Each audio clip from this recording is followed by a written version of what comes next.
నమస్తే. తెలుగు రాజ్యంకు స్వాగతం. నేను మీ సంధ్య. ఏపీలో కూటమి ప్రభుత్వం కొలువుదీరిన విషయం మనందరికీ తెలిసిందే. కొలువుదీరే నేపథ్యంలో సీట్లకు సంబంధించి ఒకరు పెరగడం, ఒకరు తగ్గడం, ఇంకొకరు సర్దుకుపోవడం మనం చూసాము. అయితే ఒక దగ్గర తగ్గినప్పుడు ఇంకో దగ్గర పెరుగుతాయి అనేసి ఎవరైనా ఎక్స్పెక్ట్ చేస్తారు. అదే ఇప్పుడు స్థానిక సంస్థల ఎన్నికల కోటాకు సంబంధించి నిన్న చిన్నబాబు లోకేష్ గారు 80% మనం పోటీ చేస్తాము, 15% జనసేన పోటీ చేస్తుంది, 5% బీజేపీ అనేసి అంటూ ఆయన ఒక లెక్కని చెప్పడం జరిగింది. అట్లెట్లా కుదురుతుంది, మేము 40 నుంచి 45 ఎక్స్పెక్ట్ చేస్తున్నాము అంటూ నాదెండ్ల గారి దగ్గర నుంచి ఒక వాయిస్ వచ్చింది. ఈ అంశానికి సంబంధించి ఇప్పుడు ఒక డిస్కషన్ అయితే నడుస్తోంది. మరి ఎవరి అష్టం ఇది, ఏం జరుగుతోంది తెలుసుకునే ప్రయత్నం చేద్దాం. Senior political analyst KS Prasad గారు మనతో ఉన్నారు. ఆయన మాటల్లో. ప్రసాద్ గారు నమస్తే. నమస్తే అమ్మా. అధినేత ఆదేశం లేకుండా అయితే నాదెండ్ల గారు ఆ స్టేట్మెంట్ ఇచ్చారు అనుకోవడానికైతే ఎక్కడ ఆస్కారం లేదు. నాదెండ్ల గారి స్టేట్మెంట్ గురించి ఫస్ట్ ఏమంటారు? సాధారణంగా క్షవరం అయితేనే కానీ వివరం తెలియదు అంటారు. ఏంటంటే గెలిచిన తర్వాత వివరాలు తెలిసే వీళ్ళకి. అంటే వీళ్ళ బలమనా లేకపోతే ఏమీ లేదు మన దగ్గర జనసేనకి? ఓకే, ఏమీ లేని దానికి ఇన్నాళ్ళు మనం ఆర్టిఫిషియల్ ఇంటెలిజెన్స్ లాగా లేనిది ఉన్నట్టు చూపిస్తారు చూడు, అలా మనం నటనకి 21 ఇచ్చారు. అదే ఎవరు నటించమని చెప్పినాడు అంటే చూడు, సినిమా హీరోలకు పారితోషికం ఇచ్చినట్టు. మీరు 21 అని మీరు అంటే మీరు వాళ్ళేమో 100% స్ట్రైక్ రేట్ అని కదా దాన్ని చెప్పుకుంటుంది. నేను అదే చెప్తున్నానమ్మా. ఇప్పుడు నీకు ఒకటి గుర్తుంచుకో, మనోడు ఒక గులాబీ మొక్కకి చంద్రబాబు నాయుడు గారు ఒక అంటు కట్టారు. మరి ప్రజారాజ్యంలో అన్నయ్యలాగా పార్టీ పెట్టించేస్తే కాంగ్రెస్ వాళ్ళు పెట్టమంటే పెడితే దొరికిపోతామని చెప్పి గులాబీ మొక్కకి అంటు కట్టి ఆ అంటు తెంపి ఒక దగ్గర పాతాడు. దాని పేరు జనసేన అని పేరెట్టాడు. మనం ఏమనుకుంటాం, అమ్మ బాబాయ్ ఇది ఏదో జనసేన అని చాలా రోజులు ఏంటంటే దూరం నుంచి చూసి అమ్మ ఇది అల్లాల ఇంట్లో పూసినట్టే ఎక్కడ కూడా మందార పువ్వు పోసింది, గులాబీ పువ్వు పోసిందని ఈ పకోడీ కబుర్లు చెప్పుకొని కాలక్షేపం చేశారు ఎవరో జన సైనికులు. ఇది ఫస్ట్ మీరు రియలైజ్ అవ్వండి. ఫస్ట్ అంటు కట్టిన మొక్క మళ్ళీ తన పొలంలోనే నాటుకున్నాడు. అంటే గులాబీ మొక్క 1కి గులాబీ మొక్క 2 కనుక కప్పకుండా దానికి ఒక పేరు పెట్టాడు జనసేన అని. ఎప్పటికైనా సరే దాంట్లోంచి ఫలాలు ఎవరికి వస్తాయంటే ఈ పొలంలో పండుతుంది కాబట్టి మళ్ళీ హక్కుదారుడు ఎత్తనే, అదే తెలుగుదేశం. ఇది గ్రహించకుండా నాదెండ్ల మనోహర్ అనేవాడు కోతి ఆటాడొచ్చు, లేకపోతే జన సైనికులు ఆయన చెప్తుంటే ఫ్లెక్సీలు కట్టించినందుకు మాత్రం ఇచ్చేస్తామా? నీ పార్టీలో నాయకులు ఎవరో, నీ స్ట్రెంత్ ఏందో, గ్రాస్ రూట్ లెవెల్ నుంచి పార్టీని ఎలా బిల్డ్ చేసుకున్నావు, ప్రాథమిక అవగాహన లేని మీరు ఓ పార్టీ నడుపుతున్నారు. Please understand. గతంలో ఆయన చెప్పిన స్టేట్మెంటే అది. రెండోది, మీరు గ్రాస్ రూట్ లెవెల్లో ఎందుకు నిర్మించుకోవట్లేదంటే, ఒక గులాబీ మొక్క ఒక అంటు కట్టే ఒకటే పెట్టాడు ఆయన. అదే జనసేన గులాబీ మొక్కల్ని మొత్తం రాష్ట్రం అంతా వేద్దామని కాన్సెప్టు పెద్ద గులాబీ మొక్కకు ఉంటే అదే తెలుగుదేశానికి మీవన్నీ విస్తరిస్తాయి శాఖల కింద. అంటే పవన్ కళ్యాణ్కి ఆ ఆలోచన ఉంటే మళ్ళీ పొరపాటు పడుతున్నావు. చంద్రబాబు నాయుడు గారికి ఆలోచన అంటే ఓకే ఓకే ఈ స్కెచ్ అంతా అయింది కాబట్టి ఇది ఒక అంటు కట్టిన గులాబీ మొక్క అక్కడ పేతారు. పువ్వు పూరమలించింది. అది 21 సీట్లు పువ్వులు 21 పూలు పూసింది ఆ అంటు మొక్కకి. ఆ అంటు మొక్కకి 21 పూలకి అర్థం ఏంటంటే ఇది రాష్ట్రం అంతా పరిమళించేస్తుందన్న భ్రమలో మీరున్నారు. అది మీ జడితనం అంటున్నాను. అది ఆయన అనుకుంటే తప్పితే పరిమళించదు అనేది. ఇంకొక 21 అంట్లు కట్టిన దగ్గర 175 అంట్లు కడితేనే కానీ మీరు రాష్ట్రం అంతా విస్తరించలేరు. ఓకే, స్ట్రెంత్ అని అవ్వలేదు. రైతుకి ఒక మొక్కకే కౌలుకి ఇద్దామని ఉంది. ఓకే, చంద్రబాబు నాయుడు గారికి అర్థమైందా? మీరు అలా 5 కోట్లు కౌలుకి పంపించింది ఎందుకు పంపించారో, డబ్బులు ఇచ్చారా అనుకున్నాను. కానీ మీరు కౌలు రైతు కింద చంద్రబాబు నాయుడు దగ్గర పనిచేస్తున్నారు. ఓకే, మీకు ఒక పొలమే ఇచ్చారు, 21 ఎకరాలు సాగు చేయమని. ఆ మడి 21 మడి సాగు చేసి ఫలితాలు ఇస్తున్నారు మీరు. దేనికి? కౌలుదారికి. ఇది మీ కాన్సెప్ట్. ఇది మీరు జనాలకి దయించి చెప్పండి. ఇంతకుమించి మనం ఎగరొద్దు.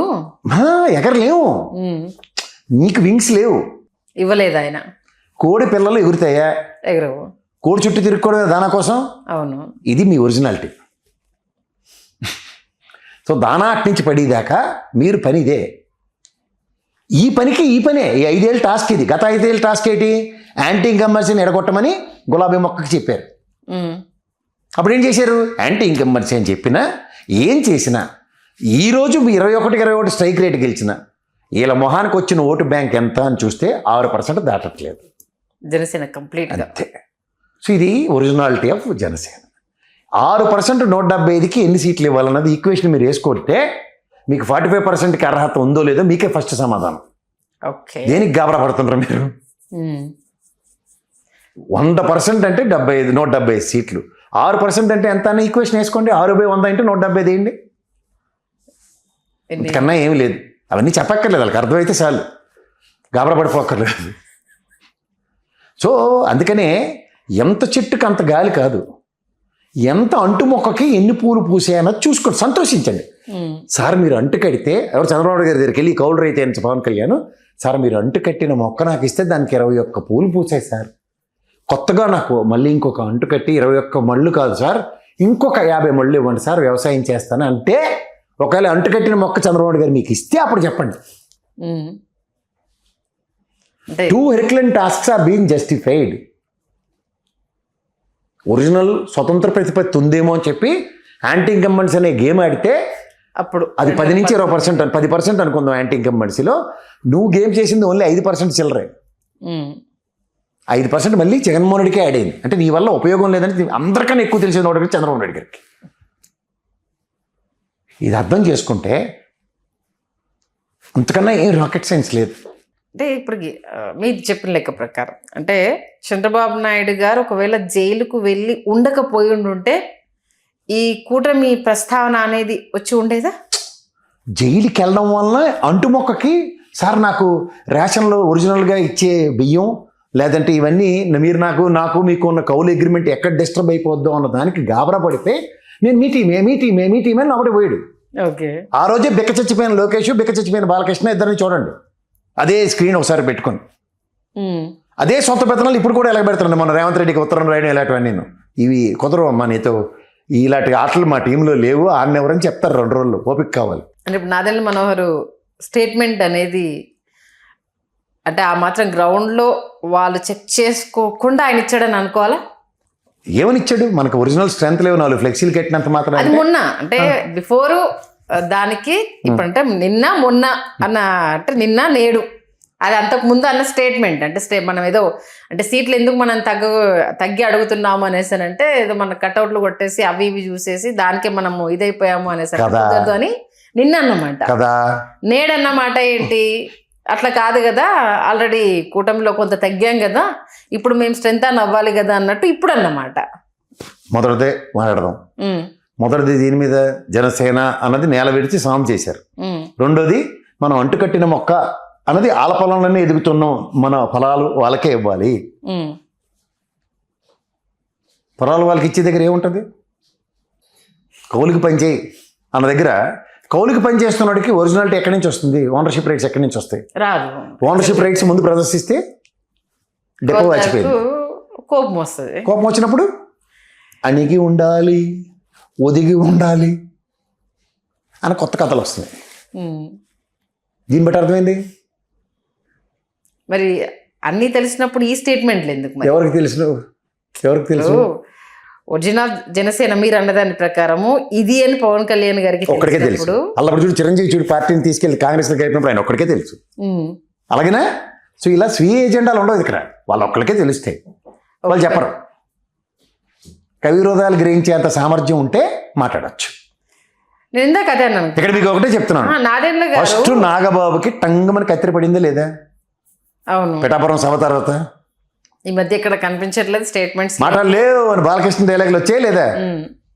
అంతే. నీకు ఇవన్నీ ఇండికేషన్స్ అన్నమాట. If you can align these dots, vibrations ఎక్కడి నుంచి వస్తాయి. ఇప్పుడు నాదెండ్ల మనోహర్ తెలివైనడు కాబట్టి సర్దుకుని మళ్ళీ ఆన్లైన్ కబడి ఆడుకుంటుండు.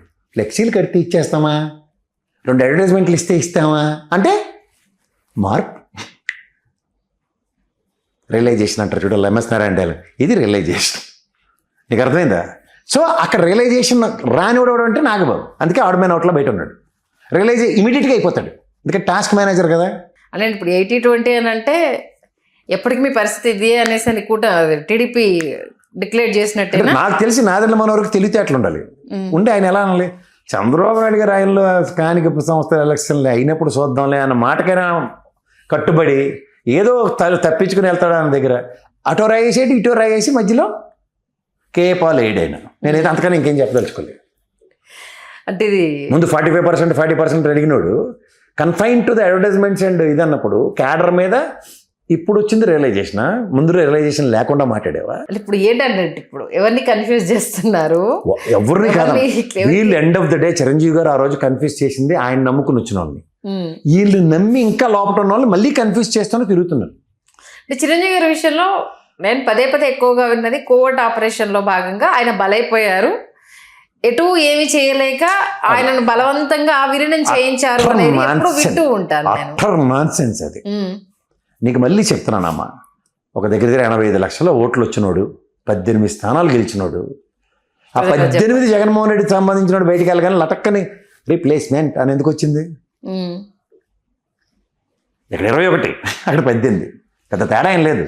అంటే ఇప్పుడు ఈ స్టేట్మెంట్స్ అనేవి ఇచ్చి వెనక్కి తీసుకోవడం కానీ లేకపోతే దాని మీద కట్టుబడి ఉన్నామని కంటిన్యూ అవ్వడం కానీ ఎవరిని భ్రమ పెట్టడానికి, ఎవరిని అంత పాపం ఊగిపోయి పరవశించిపోయి క్యాడర్ ఉంటుంది కదా, వాళ్ళని ప్రసన్నం చేసుకోవడానికి. ఓకే. ఎందుకంటే ఒక్కసారి సాధారణంగా చూడు, మన ఈ రోజు దాకా పార్టీ మీద ఇసుకెత్తిపోయి బయటకు వచ్చి నాయకులను చూసాం.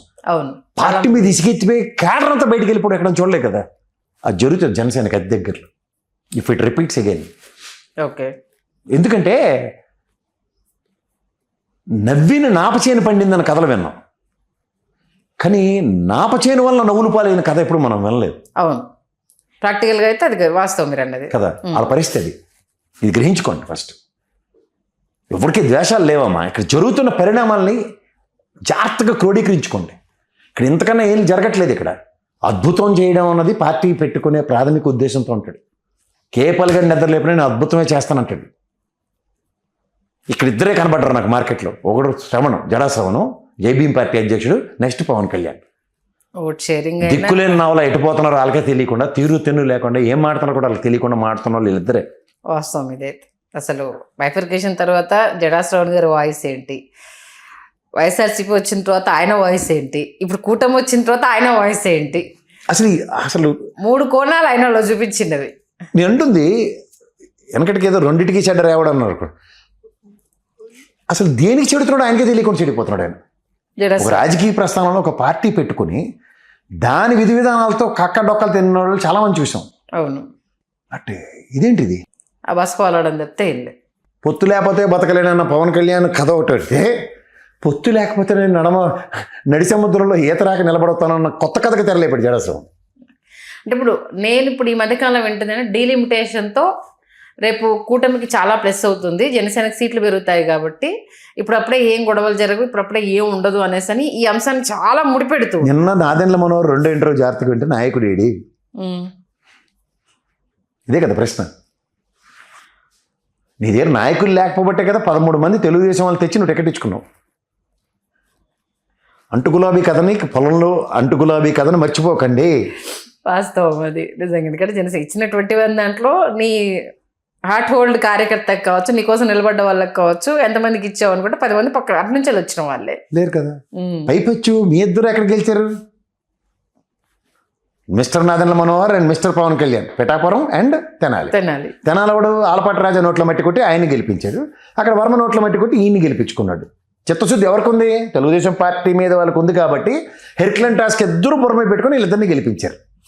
నా దీంట్లో ఒక చిన్న లాజిక్ ఉన్నది ఒకటి. నేను మళ్ళీ చెప్తున్నాను, నాదెండ్ల మనోహర్ తెలుగుదేశం సపోర్ట్ లేకుండా నియోజకవర్గంలో గెలిచి మాడమను. అది కష్టం లేండి, కానీ అందరికీ జగవెరిగిన సత్యమే కదా. కష్టం లేదు సార్. అది బంగారం పల్లెమైనా గోడ చేరిక అంటే తెలుగుదేశం వలన అన్నది తెలిసిన తర్వాత ఎందుకు మెటమెట్లు ఆగిపోండి. ఇంకా మిగిలిన ఎన్ని చాలాసార్లు చెప్పాను. అలా కొండసాల సత్యనారాయణ గారికి ఏదో పొలిటికల్ బ్యాక్గ్రౌండ్ ఏమో, కానీ ఆయనకే దిక్కులేదు ఎన్నాళ్ళు బట్టి. మళ్ళీ తెలుగుదేశం ఆచ్ఛేదన ఇండైరెక్ట్గా పవన్ కళ్యాణ్ అని డైరెక్ట్ అని ఇది పెడితేనే తప్ప ఆయనకి వెళ్ళలే. అక్కడ ఏకైక మగాడు నాకు తెలిసినోడు అంటే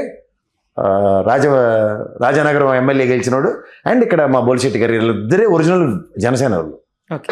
నా దీనిలో వచ్చిన డౌట్ ఏంటంటే, ఇప్పుడు కూటమిలో ఉన్నప్పుడు, కూటమి కట్టినప్పుడు స్థానిక సంస్థలు అది ఏ నియోజకవర్గం అయినా సరే, ఏ గ్రామం అయినా సరే తీసుకున్నప్పుడు కూటమి క్యాండిడేట్ని గెలిపించుకోవాలంతే. అది ఏ జెండా అయినా కానీ లెక్కలేదు కదా. ఎందుకు ఈ రేషియో అని అంటే ఏం చెప్తారు? ఇక్కడ మీకు కూటమి క్యాండిడేట్ని గెలిపించుకోవడం దగ్గర చంద్రబాబు నాయుడు గారి ప్రస్థానంలో తెలుగుదేశం దగ్గర బీఫామ్ తెలుగుదేశం పరంగా కూడా ఉండేది కూటమిలో ఉన్నా సరే. అక్కడ స్థానికంగా మనోడు పవర్ అయితే తెలిసిపోయింది అనుకో, టికెట్ ఎవరికైనా ఇచ్చినా అక్కడ ప్యారల్గా ఏం చేస్తాడు ఆయన. అంటే వాళ్ళ ధర్మం ప్రకారం అయితే నువ్వు బీజేపీ వద్దనే నిల్చోబెట్టినా కూటమి గెలిపించుకోవాల్సిందే, జనసేన నిల్చోబెట్టినా కూటమి గెలిపించుకోవాల్సిందే, టీడీపీ నిల్చోబెట్టినా కూటమి గెలిపించుకోవాల్సిందే కదా. అంటే క్యాండిడేట్ దగ్గరికి వచ్చేసరికి ఎందుకు ఇంత డిస్కషన్ అనేది. అక్కడ తెలుగుదేశం గెలిచేసింది అనుకో, కూటమి ఇక్కడ మీ వాడు ఓడిపోతాడని తెలిసే మేము చాలా స్ట్రాటజికల్గా గేమ్ చేసామని చెప్పే సామర్థ్యం తెలుగుదేశం దగ్గర ఉంటుంది. బా లాజిక్తో కొడితే అది ఆన్సర్. ఓకే, ఎంటైర్ ఇప్పుడు జనసేన కార్యకర్తలు కావచ్చు, నేతలు కావచ్చు, తెలుసుకోవాల్సింది ఏంటి? ఏమీ లేదు.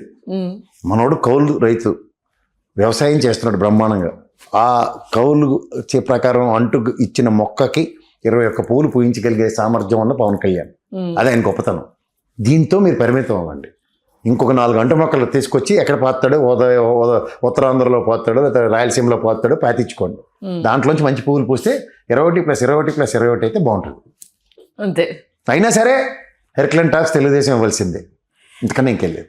అధినేత అనుమతి లేకుండా ఏది ముందుకు అడుగు. అధినేత ఎవరు? మీ అధినేతకి అధినేత చంద్రబాబు నాయుడు. అంచేత అధినేత ఎవరు అంటే చంద్రబాబు నాయుడు గారని చెప్పుకోండి మీరు. కాబట్టి ఇప్పుడు వారసుని తెర మీద తీసుకొచ్చినప్పుడు వీళ్ళకు సరెండర్ యూజర్ అనేంత సినిమా అయితే ఉండదు. ఫస్ట్ థింగ్, ఇప్పుడైతే మీతో ఏమీ ఉపయోగం లేదు. ఏదో 4 మినిస్టర్లు ఉన్నారు, కలకల్లాడుతూ ఉన్నారు, ఉండండి. దాబర పడిపోకండి అనవసరంగా. తర్వాత మీకు ఎలాగో ప్రజలు ఏం చెప్తారో ప్రజలు బాగా డిసైడ్ అయి ఉన్నారు. నిజాలు మాట్లాడుకుంటే చాలా కఠినంగా ఉంటుంది సార్ నిజంగా. చూద్దాం మరి చిన్నబాబు ఇచ్చిన స్టేట్మెంట్కి కట్టుబడి ఉంటాడా లేకపోతే ఉండవలసిందే, తిట్టినా పడి ఉండవలసిందే అని చెప్పారు కదా. అదే అంటే ఆ పడి ఉన్న దానికోసం ఫలితం దక్కాలనేసి ఒక ఆశ అయితే ఉంటది దక్కింది కదా. కొంత పెరిగితే నా క్యాడర్ చేడినా ఫలితం దక్కింది. తిట్లు తింటే తిన్నారు కానీ 20 స్థానాలు ఉప ముఖ్యమంత్రి హోదాలో తిరుగుతుండే కదా. గెలిచిన తర్వాత ఇప్పుడు కొంత ఊపు వచ్చింది కదా. అంటే చుట్టూ ఉన్న వాళ్ళు బా మనం లేకపోతే ఎక్కడ గెలుస్తారు, మన వల్ల కదా. అదలా అందుకే నాగబాబుకి డిస్కేయం. కాబట్టి పవన్ కళ్యాణ్ గారికి బాగా తెలుసు అంటారు. ఒక్కడికే తెలుసు, అల్లప్పుడు చిరంజీవి గారికి తెలుసు, ఇప్పుడు ఒక్క పవన్ కళ్యాణ్కే తెలుసు. ఇంతకు మించి డిస్కషన్ చేస్తే చాలా విషయాలు బయటకు వస్తాయి సార్ వద్దు ఇప్పటికి, ఇది చాలా సీరియస్లీ. బట్ జనసేన వాళ్ళ పాపం తెలుసుకోవాల్సిన అయితే చాలా ఉన్నాయి. అయితే మంచి విశ్లేషణ అందించారు. Thank you sir.